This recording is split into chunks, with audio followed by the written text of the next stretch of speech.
Hi, welcome to the Audacious Path podcast. My name is Daniella, and you are listening to the one and only podcast that is specifically aimed at adventure creatives just like you and me. And I'm super excited about today's episode because we're going to talk about ChatGPT and how it is saving me heaps of time, how it's helping me get through big creative blocks, and also how it's helping me connect deeper with my audience. So we are going to explore 6 main ways that we can use ChatGPT to ease the flow of making your channel all the way through to publishing a video. So first and foremost, we're going to explore the design of your channel. How do you choose the various elements that attract an audience as fast as possible? From there, we're going to explore how we can come up with many different video topics that are on point and make sure that we don't deviate from what the focus of our channel is, and ChatGPT can produce heaps of ideas. Then we're going to pick a specific video topic and we're actually going to go through and script the video. From there, we're going to use ChatGPT to choose the specific shots that we should take.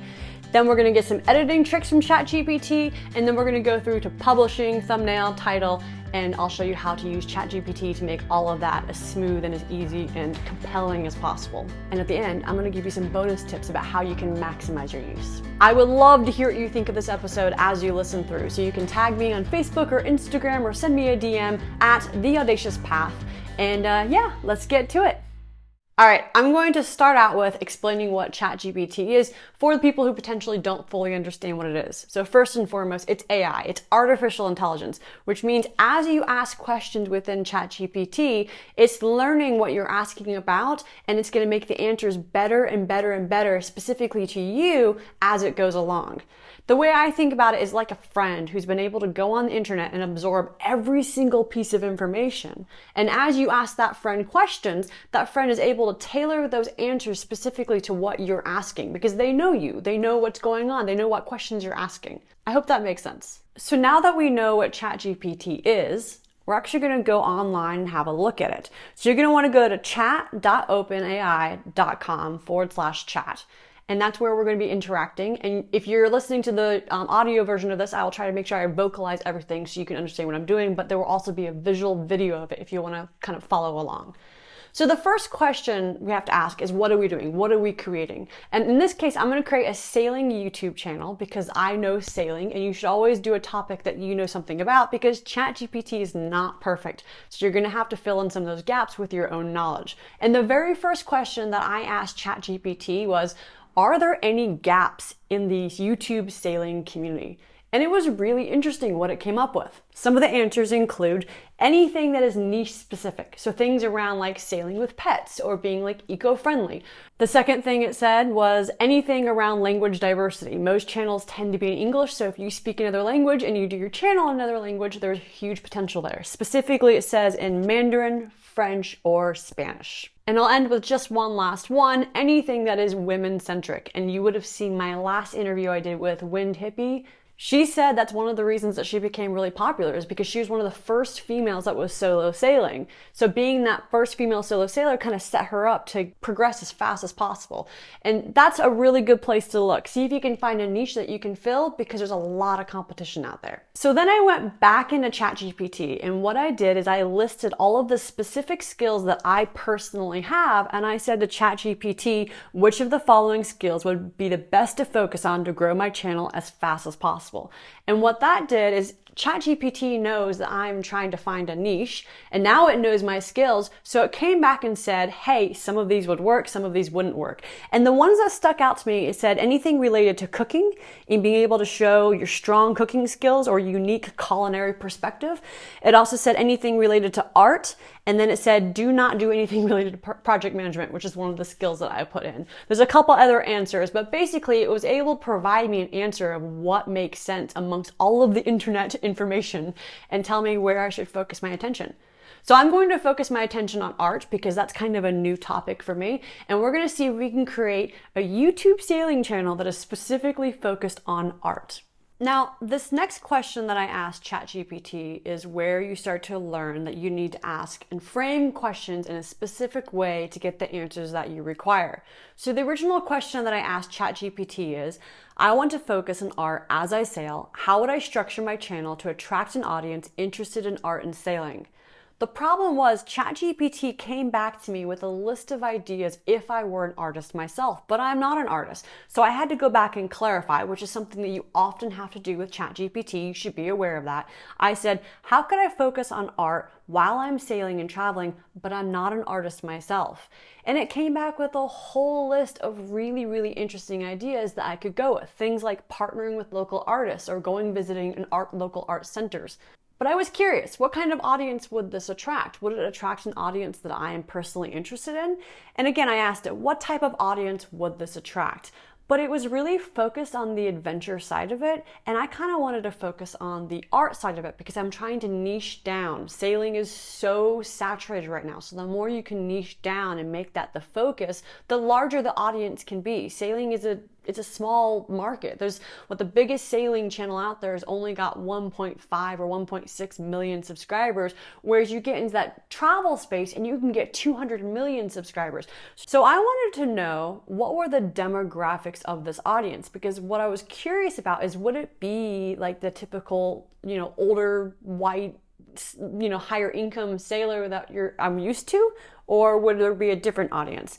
And again, I had to go through and ask clarifying questions. The first question I actually asked is, what's the demographic of this audience? And it came back with a really general answer. So what I did is I inputted my personal information. I said, I'm a 33-year-old bisexual woman from the United States, but living in New Zealand with a master's degree in humanitarian assistance. Can you regenerate the last response to think about what type of audience I specifically would attract? And that's where it came back with a much clearer answer. It came back with something that resonated with me. It felt like that was an audience that I might attract. And again, I asked it to say, what are the demographics of the audience? How old are they? I had to keep asking, to be honest. Just how old was they? What was the gender? Stuff like that. Really specific asking questions. And it came back and said that I would probably attract people between 20s to 40s, which is really interesting to me because, like I said, the sailing audience tends to be older. So doing something like this where you're niching down is really a great opportunity to try to attract a broader audience than the sailing audience if you want to make the audience potential wider. Does that make sense? And then I went on to ask ChatGPT, what would be the best way to eventually make money from this audience? Now, I just want to pause here and make two clarifying statements. First and foremost, one of the things I will preach about on my newsletter and this podcast is around the idea that you need to know where you're going with your audience so that you can know how to lead them there. I've seen so many cases where people are just making like random videos of, I went here and then I went here and I saw a pig in the Bahamas and then I ate this food over here in Barbados, and they have no idea where they're trying to take their channel. They sometimes will create a patron, but even then it's like, well, what benefit are you offering on your patron? Then their patrons never grow, and then they just have to stop doing it because they can't support themselves anymore.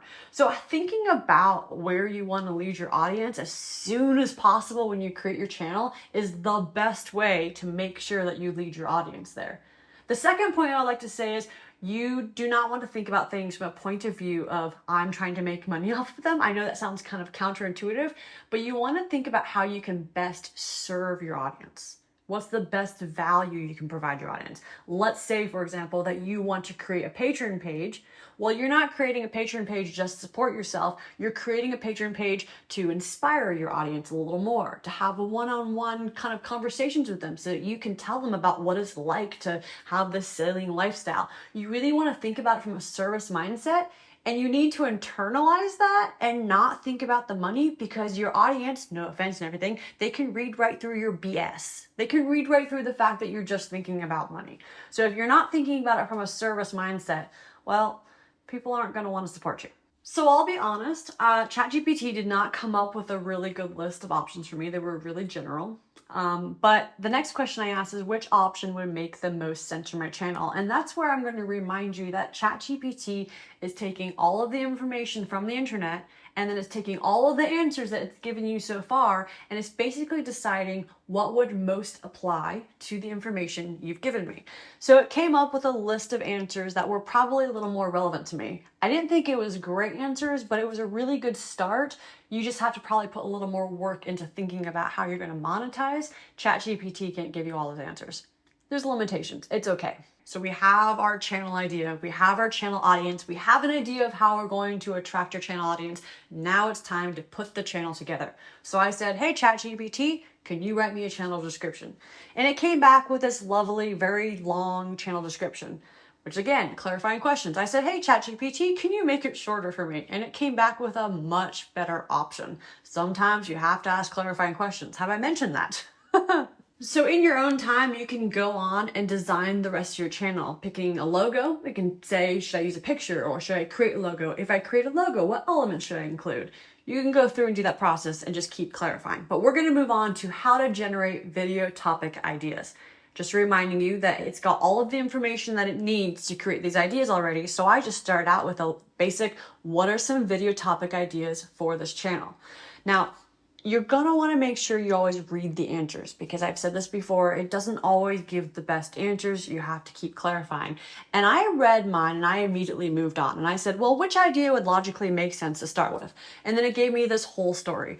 And I was like, wait, I should pause and actually read this before I move on with my next question. And I realized that every single idea that it gave me involved me actually doing art, which I might have said already, I'm not an artist. So I'm not really sure what happened there, ChatGPT. You can do better. You're a computer. You're way smarter than me. Maybe I'm smarter than it. Anyways, moving on. So then I said, can you regenerate the video topic ideas that don't involve me doing any art? And this is where it came back with a lot better ideas.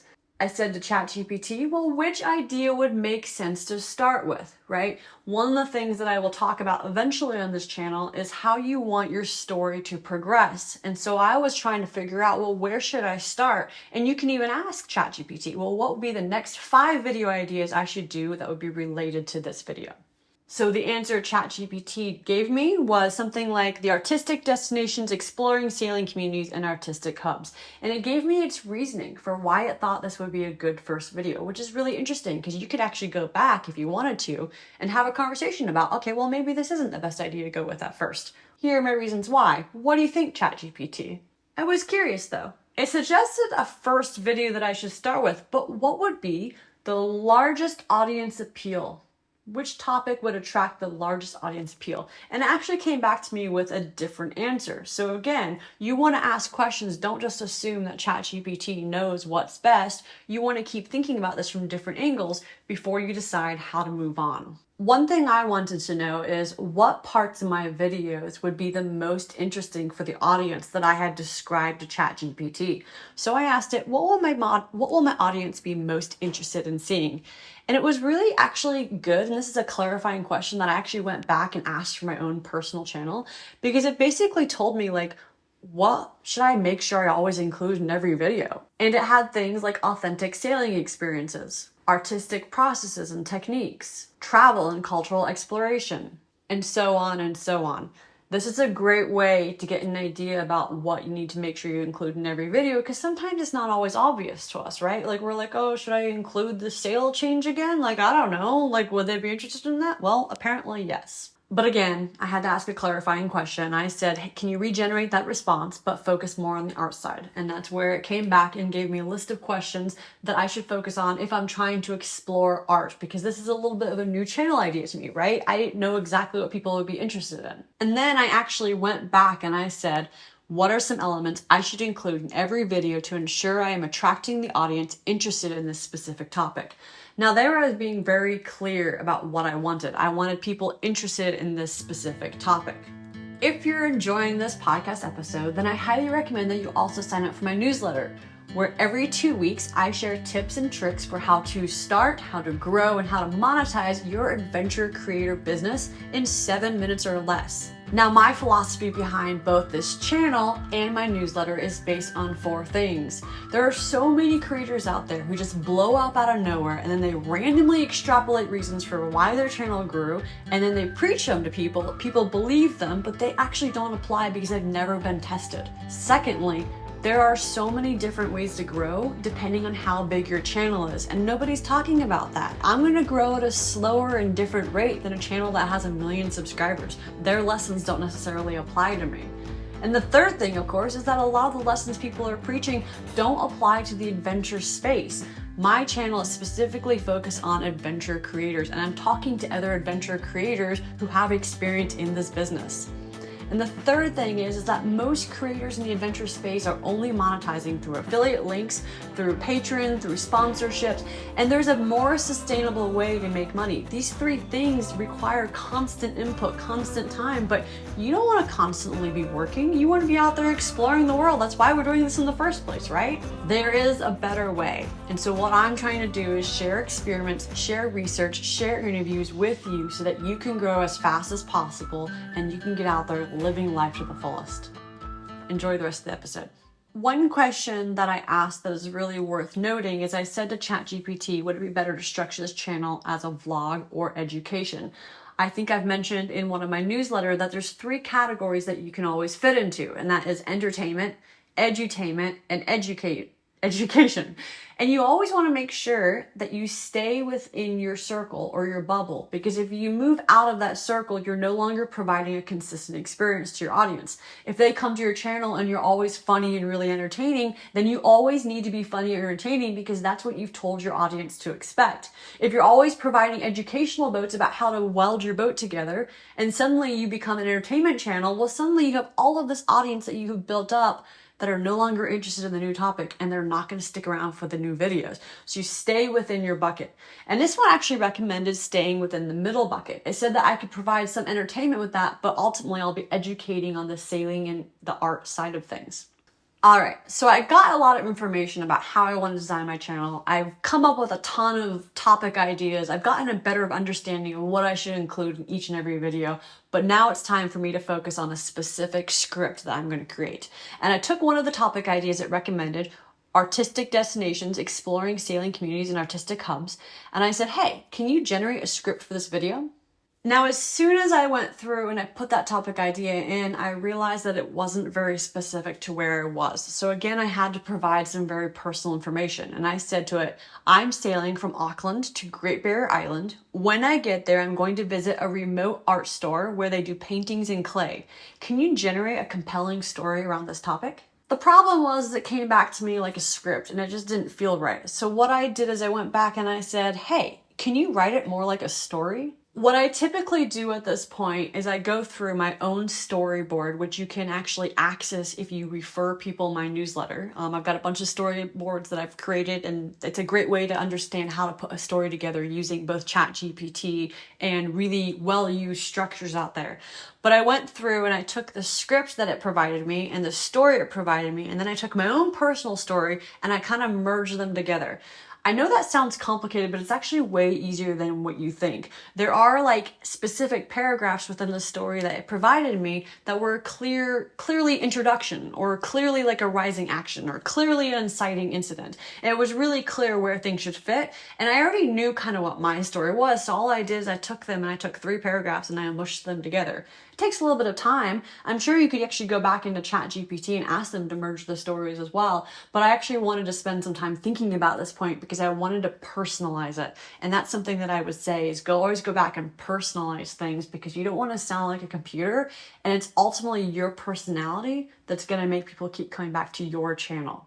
When I went through and read the story, and I was actually going through and doing that process, I realized that it asked me to talk to local artists, but it didn't specifically say what I should ask them or how I should talk to them. So I went back to ChatGPT and I said, if I were to talk to artists on Great Barrier Island, what would be some questions that I could ask them that would contribute to this story? And it came back with a really great list of questions. It actually really helped me conceptualize the whole story better. And I'm actually really excited about potentially doing this video one day. Once I had a script that was done that I was happy with, I actually went through and put the script back into ChatGPT and I said, can you provide a video shot list for the story?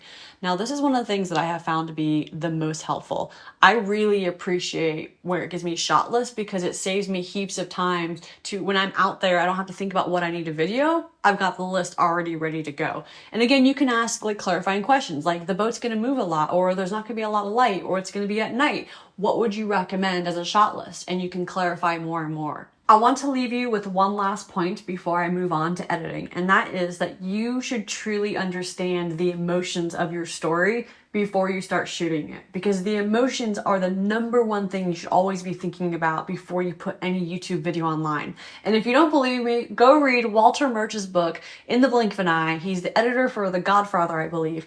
And he talks about how emotion should be 51% of your edit. So in order to get an understanding of my story just a little bit more, I went back and asked ChatGPT, what's the emotion behind the story? What's the most interesting part of this video for my audience? What's the climax of the story? Is there a call to action I can leave my audience with? These clarifying questions will give me a better feeling and understanding for what I'm trying to get out of this video, what I'm trying to give my audience, and it will make me better at filming when I actually get out there with my camera. All right. Editing, the fun part where you sit at your computer for 9+ hours and your back starts to ache. Yay! But ChatGPT can help you. It can make it a smoother process. So the question I asked ChatGPT is, what will be some important things to consider as I edit this? And it gave me a list of really general answers, if I'm completely honest, but it is something that if you're new to editing, it would be a good answer. But I've been editing for 3 years, so for me personally, the question I was asking ChatGPT is, what should I specifically be thinking about for this specific story, not just generally speaking. Some of the answers that it came back with were useful, but I would still say overall it wasn't very good. So some questions that I would ask if I were you is, what should be the pacing of this edit? Pacing is extremely important when it comes to videos, by the way. I just want to throw it out there. If you don't understand pacing, you should be doing a ton of research. And this is something that once I understood what pacing is, my videos have become heaps better. And actually went through and it talked about, like, for example, in the beginning, it should be moderately paced introduction that sets the scene and introduces the main characters. But as I'm approaching the artistic center that I'm going to, it said I should up the pace because I'm getting excited because I've been building up to this point and I'm like so excited to see all of the art that they're creating. So it tells you about the energy. And as a result, when I'm filming, I can actually like think about that and be like, oh, okay, I should be excited now because I'm ready to see this. Let's put a little smile on. Let's like pump my shoulders up, you know? So think about this editing stuff in advance of the actual cut can actually help the filming as well. All right, the video is edited. Now it is time to put the video online for your viewers. And the question that I asked ChatGPT was, what are 10 potential titles for this video? And it gave me a list of 10 pretty good ideas. But what I was wondering is which one would be the most compelling for my audience. Once I had a title chosen, the next question was, what would be a good thumbnail for this video? And I asked it for 10 potential ideas. Ask for a lot of ideas, not just one, because sometimes ChatGPT is wrong. And this was epic because I am so bad at thinking about taking photos when I'm out there actually doing things. But once I had looked through this list, I was like, oh, I like that one right there. So I'll make sure I get that shot. And then it was in my head when I was out there or when I'm going to go out and do this video. And I'll make sure I don't forget it. Once you have the title and thumbnail, the next question, of course, is what are some potential tags or keywords that I should use for this video? And I think I'm probably going to at some point have to do a whole nother video on how to use keywords, but those should be in the description of the video so that this video can be found. But you can actually ask ChatGPT that. Write me a description for this video that includes keywords that will attract the audience I desire. Boom, done. But of course, ChatGPT does not understand the restrictions of characters within YouTube, so hey ChatGPT, can you make it shorter? I actually had to ask this several times. I was like, hey, can you make it shorter? Can you make it shorter? Can you make it shorter? Sometimes you have to do that because ChatGPT doesn't know specifically what you're working with. Your video is done, it's ready to go, it's uploaded, it's ready to publish. But for some of us, we actually go on and we promote the video. I've actually stopped promoting videos at this point because I find it doesn't bring in as many as the YouTube recommendations. But early on in YouTube journey, it's actually worth your time because that's the best way to build an audience as fast as possible. So I went to ChatGPT because this is a new channel for me, right? And I said, where should I promote this video to reach the audience that will watch this video the longest? That's important. You don't want to just promote this video anywhere. You want people to actually watch the video all the way through because hopefully by now you understand the YouTube algorithm and you need to have people watching the video as long as possible for it to be pushed to a wider audience. Now, just some extra bonus things to think about. Once I had the video published, I was curious what would be a good video topic to follow up this video with. Now, it took the assumption that I'm still on Great Barrier and it went and gave me some video topics. Sometimes you might need to add in more information. What will be a good next video to follow up with? And I am going to this new location, or and this broke on my boat, or and someone is sick. And then it will be able to give you something that is more specific to you in your channel. Make sure you manage your expectations while you're using ChatGPT. It's an incredible resource for helping you get through mental blocks and help you start your creative process. I have found it to just incredibly reduce the load of, just going through the whole planning process. But you do want to manage your expectations. It's not, it doesn't have answers to everything. It can't personalize things. It doesn't understand the gaps. It doesn't understand what you're working with. It doesn't understand the history of your channel if it's been around a while. So just make sure you manage your expectations. And also always, always, always personalize. Personalize and make sure your personality shows through. Some of these scripts I read have been so boring. But if I enter in some kind of like quirky joke or, a dad joke, because I love dad jokes. I don't have any at the top of my head right now. I'm really sorry. Ooh, I could ask ChatGPT. 1 second. Why did the sailboat's painting win an award? Because it had impeccable brush strokes on the water. I don't get it. I really don't. And one thing that I would say is if you're intimidated by ChatGPT and you don't really know how to use it, just go on and just start asking it random questions. It doesn't have to be specifically about your channel. Just start talking to it. And one thing to note is that if you do start a chat with ChatGPT, say about your sailing channel, and then suddenly one day you're curious about how to make coffee the best way possible, you actually want to go through and create a whole new chat, because you don't want ChatGPT to use the information from the previous chat to answer that new question. You want everything that's in that new chat box, it's going to remember and it's going to give you answers related to that. Does that make sense? Also, if you like this episode, please let me know what you thought was good, what you thought was of value, and I would love to hear about how you're using ChatGPT, or if you have any uses that maybe I could benefit from, because I'm always trying to learn how to better use this resource. One thing that you can do, by the way, to help keep this podcast going and help me reach a bigger, range of people is to share this with someone who's interested in being an adventure creative, or please give me a 5-star review on Apple Podcasts or Google Podcasts. It really helps me reach more people. Thank you so much, and I will see you in 2 weeks at my next podcast.